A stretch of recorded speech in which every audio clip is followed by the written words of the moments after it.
Son las 7 de la mañana, 12 minutos. Pocos pulsos y pujas económicas en el país generan tanta expectativa y tensión como lo es el alza del salario mínimo para el año siguiente. Estamos en ese momento. Ha comenzado un primer acercamiento esta semana entre gobierno, gremios y sindicalistas, trabajadores. ¿Cuál debería ser el aumento del salario mínimo dada las condiciones complicadas y difíciles de este 2020, agravadas por la pandemia y la crisis económica? Vamos a darle dos miradas, como siempre nos gusta, a este tema. Tenemos a Jorge Bedoya, presidente de la SAC, de los gremios económicos. Nos acompaña a esta hora de la mañana. Doctor Bedoya, qué gusto, como siempre, tenerlo aquí en Noticias Caracol. Juan Diego, un saludo muy especial a usted y a toda la gran audiencia de Noticias Caracol. Y del otro lado está el presidente de la CUT, Diógenes Orjuela, quien también nos complace mucho tenerlo a esta hora de la mañana. Diógenes, un abrazo. Muy buenos días, un abrazo para todos y a la enorme audiencia de Noticias Caracol. Muchísimas, no sé con cuál empezar, se los confieso, pero ojalá podamos ser muy breves y concretos para darle mucho despliegue a este tema que es tan importante para los colombianos. Doctor Bedoya, vamos a empezar con usted. ¿Cuánto debería ser el incremento del salario mínimo? Pues mire, Juan Diego, el incremento del salario mínimo debería ser una cifra, primero, que garantice que el poder adquisitivo de los trabajadores se mantiene intacto. Segundo, que contempla los parámetros técnicos como son la inflación y la productividad. Tercero, que tenga presente que la tasa de desempleo es del 14.7% y que tenemos que recuperarnos. Y cuarto, que tenga presente que la actividad económica todavía está muy lenta. Necesitamos ponerle plata en el bolsillo de la gente, pero también la posibilidad de que las empresas, que son las que pagan esos salarios, salgan adelante en el 2021. Así que a todos nos toca poner un poquito para ese salario mínimo en el 2021. ¿Se la juega y se aventura a dar una cifra? No, Juan, porque es que las cifras van a ser oficiales ya cuando hagamos las posturas el día 10 de diciembre. Estamos esperando la información del gobierno. Ayer nos dieron la tasa de productividad que desafortunadamente fue negativa. Esperamos ahora el tema de inflación y ya el 10 nos reuniremos y tanto las centrales obreras que ya dejaron ver su cifra, pero los gremios de la producción buscaremos ponernos de acuerdo para dar una cifra realmente que cumpla con esto. Más allá de la cifra, aquí lo importante es que sean propuestas aterrizadas a la realidad, consecuentes con lo que está pasando en el país y con una situación excepcional como la que estamos viendo, que es esa destrucción masiva de empleo por el coronavirus. Hoy el salario mínimo de la gran mayoría de trabajadores de nuestro país es 877.802 pesos, más un auxilio de transporte de 102.853 pesos, en total 980.857. Diógenes, para ustedes, ¿cuánto debería ser el incremento? Partimos de que hay que meterle mucho dinero al bolsillo de los colombianos, pero dineros frescos, que es a los sectores de menos ingresos y a los que no tienen ingresos. La fórmula nuestra debe ir acompañada de la mano del Estado, es decir, no recargamos la propuesta en el empresariado y tiene 4 componentes en el que, repito, es la mano del Estado que en emergencia debe ir siempre ahí acompañando. Primero, salario mínimo de $1.000.000 y un subsidio de transporte de 120.000 pesos. 2, que el gobierno asuma plenamente la nómina de las micro, pequeñas y medianas empresas para devolver esos empleos perdidos, inyectar recursos con esa nómina y reactivar todas las micro, pequeñas y medianas empresas. Tercero, que el gobierno establezca y otorgue a estas familias que no tienen ingresos o que están sin empleo una renta básica durante el tiempo de la crisis de un salario mínimo. Y cuarto, el gobierno debe derogar el decreto 1174, que hizo una profunda reforma laboral y pensional y deslegitimó totalmente la misión de empleo. En el caso del $1.000.000, nosotros pensamos que el gobierno debe establecer un subsidio a parte de ese incremento como una ayuda también a todos los empresarios del país. Esa es nuestra fórmula, es una fórmula de crisis, es una forma atípica porque estamos en una situación atípica. Mejor dicho, subir de 877.802 a $1.000.000 el salario mínimo. ¿Usted lo ve viable, doctor Bedoya? Pues mire, Juan, eso es una fórmula que sin duda alguna es atípica, como dice Diógenes, a quien le mando un saludo, pero yo creo que desafortunadamente es alejada de la realidad. Y no porque no sea deseable, sino simplemente porque es que el Estado, como dicen, está resteado y no tiene la plata para hacer eso. Ya todos lo hemos visto, las ayudas que el gobierno nacional ha dado a lo largo de este año, y por eso es que nosotros decimos, hombre, pues buenas las propuestas, pero hay que aterrizarlas. Si este país llega con una inflación del 2.5, una productividad negativa del menos 0.6 o menos 0.5, por ahí está, pues obviamente pensar en un incremento del salario mínimo de 14, de 12%, pues francamente no es real. Entonces ahí es donde ese abismo que decían al principio de este noticiero, pues seguramente ojalá nos podamos acercar, pero pues si no nos logramos acercar y concertar, pues el gobierno tendrá que expedir el salario mínimo por decreto. Pero lo que tiene que tener claro la población colombiana es que se va a proteger el poder adquisitivo de los colombianos. Aquí hay gente que ha dicho que es que no se va a incrementar el salario mínimo, para nada. Por eso es tan importante el dato de inflación. Pero también hay que tener en cuenta algo, Juan, y es que la tasa de informalidad laboral en Colombia es del 42%, es decir, de los 21 millones de ocupados, menos del 40%, más del 40%, perdón, ganan menos de un salario mínimo. Entonces aquí lo que tenemos que buscar es que se formalice esa gran cantidad de población y la que está formalizada que tenga un incremento de salario mínimo que le proteja su poder adquisitivo, que no se lo coma la inflación como se dice coloquialmente, pero de esta manera tenemos que aterrizar las propuestas a que sean viables y por eso también será importante conocer cuál es la posición del gobierno nacional en este tema. ¿Lo ve usted así, Diógenes, poco alejada de la realidad, la propuesta de ustedes? No, en absoluto. Va inclusive en concordancia con las cifras del DANE y con lo que han planteado todos los economistas de que hay que reactivar la economía. El crecimiento va a caer, según cálculos, entre el 6 y el 9%. Esto es desastroso. A nosotros no nos interesa como trabajadores porque el empleo tampoco se ha podido reactivar a pesar que el 90% de la economía se ha reactivado ya. Y el responsable fundamental de la caída del crecimiento, y era lógico por el confinamiento, ha sido la caída del consumo de hogares. Entonces, el problema fundamental no es mantener el poder adquisitivo de la población que hoy está en unos niveles muy bajos, sino incrementarlo y activar ese círculo virtuoso en el que si los hogares consumen más, el productor tiene que producir más, la empresa tiene que producir más, el que vende más y entonces tiene que tener más empleados. Nosotros lo que necesitamos es que el señor del restaurante venda más, que los grandes centros comerciales vendan más, que el que hace bicicletas vende más, que los que venden motos y carros vendan más, que el señor informal de la calle inclusive venda más. Y usted no puede lograr que se venda más sobre la base de que la gente tenga menos dinero o no tenga más dinero. Eso es lo que sustenta principalmente nuestra fórmula desde las centrales, que la hicimos, como llame, doctor Bedoya, igualmente buenos días, sí. La hicimos hace más de 3 semanas. ¿No suena sensato eso, doctor Bedoya, ponerle más plata en el bolsillo a la gente para que compre más y toda la cadena económica y productiva se incentive? Claro, Juan, y es que en eso coincidimos con Diógenes, pero es que aquí nadie está diciendo que le vamos a poner menos. Y ahí sí yo creo que hay una imprecisión. Aquí lo que se está diciendo es que ¿cuál es el incremento del salario mínimo? Ponerle menos a la gente sería que el incremento del salario mínimo estuviera por debajo del crecimiento de la inflación. Téngalo por seguro, eso no va a ocurrir. Pero de ahí a decir que ponerle más es incrementarle el 12% porque la gente va a consumir más, seguramente es así, pero yo también le digo, el empresario, que es el que paga los salarios, va a tener unos costos del 12%, pero las ventas no le van a crecer el 12%, porque es que hemos perdido más de 1,5 millones de puestos de trabajo que no necesariamente se van a generar por, como dicen, generación espontánea. Entonces, por eso es que la cifra, que puede sonar muy bonita y muy buena, pues que no quiere ganar más plata, por eso hay que aterrizarla a la realidad para que, claro, se le dé más billete en el bolsillo a los consumidores, garantizándole que está inclusive por encima de la inflación, pero tampoco decir que es que le vamos a dar el 12% y que eso se va a trasladar en que el empresario venda más, pero es que el empresario también tiene costos de más, y por eso es que la situación no es tan fácil como echar una propuesta al aire que suena muy bonita para todo el mundo, pero que en la realidad los que pagan los salarios, que son los empleadores, pues obviamente tienen también que tener en cuenta los costos en una economía, Juan, que es que se está destruyendo, que hasta ahora se viene recuperando, y eso es lo que esperamos que también tengan presente las centrales obreras, porque ahí seguramente Diógenes dirá, claro, ahí es donde tiene que intervenir el Estado, y coincidimos, pero el gobierno está resteado. Si no, entonces, ¿qué va a pasar? Una reforma tributaria, y entonces, como ha dicho el viceministro de Hacienda, clavémosle el 19% del IVA a la comida de los colombianos, ahí no hay ningún sentido. Entonces, por eso, la propuesta, pues bienvenida, ni más faltaba, hay que discutirla, pero tenemos que analizarla con sensatez para ver qué es lo real, para también conocer el Estado donde puede apoyar y, como dice Diógenes, pensar fuera de la caja, pero obviamente que resolvamos este círculo vicioso de desempleo, informalidad laboral y garantizarle el poder adquisitivo a los trabajadores. ¿Es insensata? ¿Ustedes se han puesto en los zapatos de los empresarios, Diógenes, para hacer esa propuesta?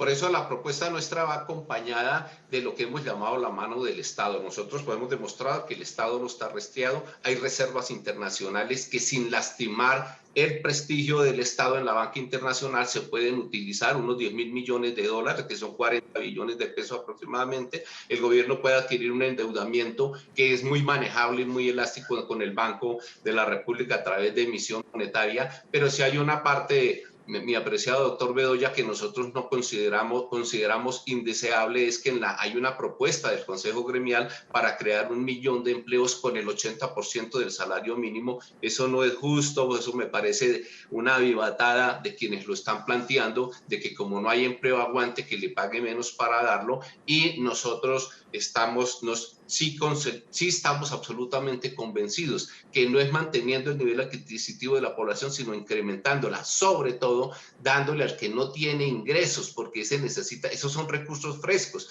con la misma plata que está circulando, que es la que tenemos empleo, la que está produciendo unos niveles de ejecución económica en el país, esa plata no está dando para la reactivación. Por ejemplo, pagar la prima adelantada, claro, estimula el ingreso en noviembre. Bueno, ¿cómo se va a reflejar en diciembre? ¿Cómo se va a reflejar en el mes de enero? O la plata que tiene la gente en los fondos de cesantías. No, nosotros estamos hablando de dinero fresco y eso significa más y significa la mano del Estado, porque hacemos esa claridad. No estamos desde ningún punto de vista señalando que es el empresariado el que tiene que asumir plenamente esta necesidad de mayores ingresos de la población. ¿No es momento de ese sacrificio de los empresarios, como lo plantea Diógenes, doctor Bedoya, y que pues repartan un poco más la riqueza? Pues Juan, es que yo le quiero decir, aquí los sacrificados hemos sido todos. ¿Cuántas empresas no se quebraron durante el coronavirus? Mire que hasta ahorita se está reactivando el turismo, hasta ahorita se está reactivando el comercio. ¿Y reactivarse qué es? Poder volver a abrir. Y para poder volver a generar trabajo hay que poder volver a abrir, pero hay que vender. ¿Y quiénes son los que tienen salario? Los que afortunadamente no sufrieron o no sufrimos, claro que me incluyo, porque éramos parte de un sector esencial para la economía. Entonces, ese sacrificio ya estuvo y el sacrificio no va a parar, porque es que aquí no nos podemos meter cuentos que entonces la vacuna, ya vamos a estar todos vacunados el año entrante, vamos a tener que seguir usando el tapabocas, el distanciamiento social y seguramente va a haber restricciones de actividades. Entonces, todas esas variables, y por eso este año es excepcional en esa concertación, porque a mí no me gusta llamarlo negociación, sino concertación del salario mínimo, y ahí es donde el sacrificio lo estamos haciendo todos. Pero fíjese que Diógenes menciona un tema muy importante, y es, hay una gran cantidad de población de colombianos, que son más de 10 millones de compatriotas que están en la informalidad laboral. Por eso, dentro de esas medidas, pues ojalá también las centrales obreras se dieran a hacer una reforma laboral para que podamos formalizar a esos más de 10 millones de colombianos que no les importa lo del salario mínimo porque nunca lo van a ver. Entonces, ojo que hay una gran cantidad de elementos que hay que considerar en una propuesta que es creativa, pero lo digo con mucho respeto con Diógenes, es muy alejada de la realidad. Y también le quiero aclarar algo, esa propuesta del 80% es de unos exministros. Nosotros desde el Consejo Gremial lo que hemos propuesto es por el contrario, proyectos, el tema de obras públicas para generar empleo, y sin duda alguna los 5 gremios que estamos en la concertación del salario mínimo tenemos una aproximación de esos parámetros, garantizarle el poder adquisitivo a la gente. Aquí ese salario tiene que estar incrementado por encima de la inflación, pero por supuesto que sea realista y que podamos entre todos llevar un año 2020 que no se ve bueno. La inflación está proyectada a un 2%. Es decir, si el alza debiera estar por encima del 2%, podría ser que ustedes plantean un 3%, es decir, 25.000 pesos redondeando, y se estaría por encima de la inflación, y con eso...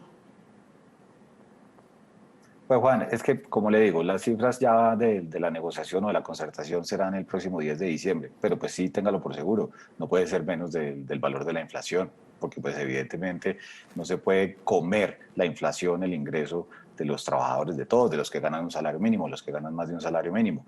Y eso es parte de la concertación y la discusión. Ya tuvimos la cifra de productividad que ayer nos la dio el DANE, fue negativa, hombre, terrible, pero bueno, avancemos en lo que ocurra el día de mañana con las otras cifras y ya la otra semana tendremos un panorama más claro y ojalá logremos este año concertar el salario mínimo porque el año pasado no se logró. Productividad negativa, reveló el DANE ayer, Diógenes. ¿Cómo entender eso? Y es uno de los parámetros clave para fijar el alza del salario mínimo. En general, el producto de los trabajadores genera plusvalía, genera ganancia. Nosotros por eso no compartimos el sistema de medición que tiene el DANE para la productividad, y en ese contexto es que señalamos además que no pueden aferrarse quienes plantean la discusión de que es salario mínimo sobre la base simplemente de productividad, sobre la base de inflación, porque la atipicidad, todo coincidió también todos los economistas, diría yo, de todos los pelambres en señalar que era sin ortodoxia. Por eso el gobierno modificó la regla fiscal, modificó el índice hacia arriba del déficit fiscal, modificó hacia arriba el índice del déficit de cuenta corriente, modificó el tope de la deuda, y en ese contexto nosotros por eso colocamos la cifra, porque consideramos que colocando la cifra la hacíamos coherente con los 4 componentes que ya señalamos,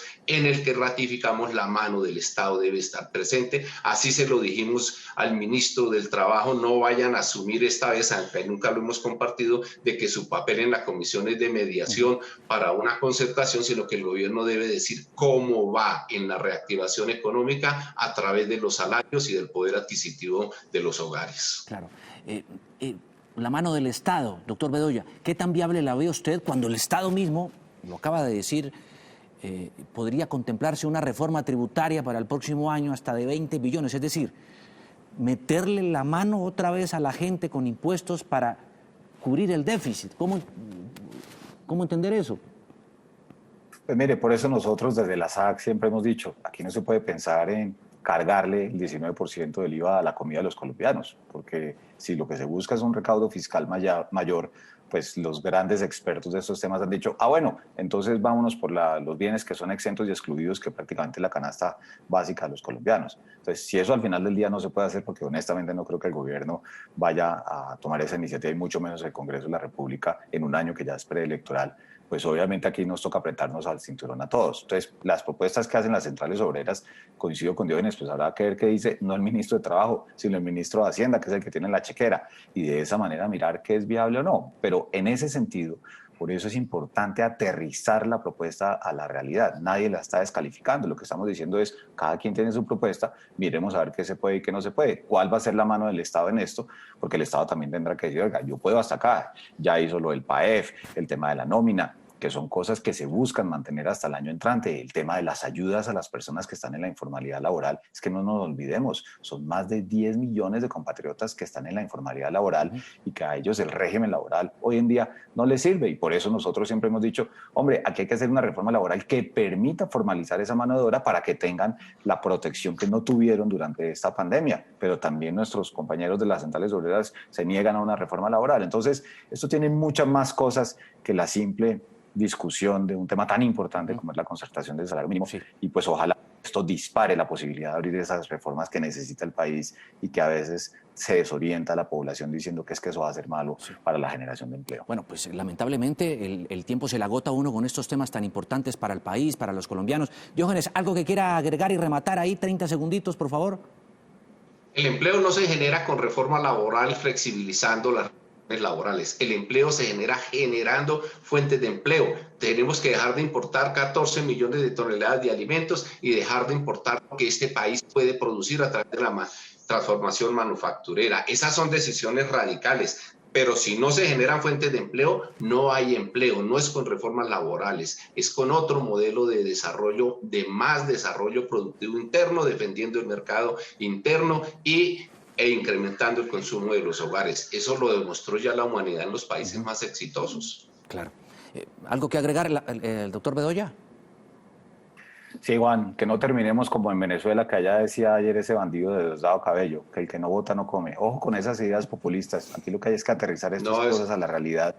Lo que está en juego es la generación de empleo y la creación de empleo para todos los colombianos. Nosotros estamos hablando de modelos muy distintos al de Venezuela, es de crecimiento en general y de riqueza en general para todos. Bueno. Pero con medidas reales, Diógenes, no hay que confundir. Ay, mi doctor Bedoya. las dos posiciones, los gremios, los sindicalistas, como nos gusta aquí en Noticias Caracol. Creo que quedan con mucho más contexto nuestros televidentes para entender lo que está pasando. Doctor Bedoya, como siempre, muchísimas gracias por estar con nosotros aquí en Noticias Caracol. A usted, Diógenes, un abrazo también. Y pues, buen día para todos. Muy complacido de tenerlos a esta hora de la mañana aquí en Noticias Caracol para hablar de un tema que sin duda es muy polémico. Han oído ustedes las dos versiones, los empresarios, los gremios, que dicen que hay que proteger el empleo que ya existe, dar cabida a la informalidad para formalizarlo, proteger de los gastos a los empresarios, pero a los trabajadores que dicen que hay que meterle plata en el bolsillo a la gente para comprar más y generar mayor crecimiento económico. En fin, a los dos muchísimas gracias. 7 de la mañana, 32 minutos.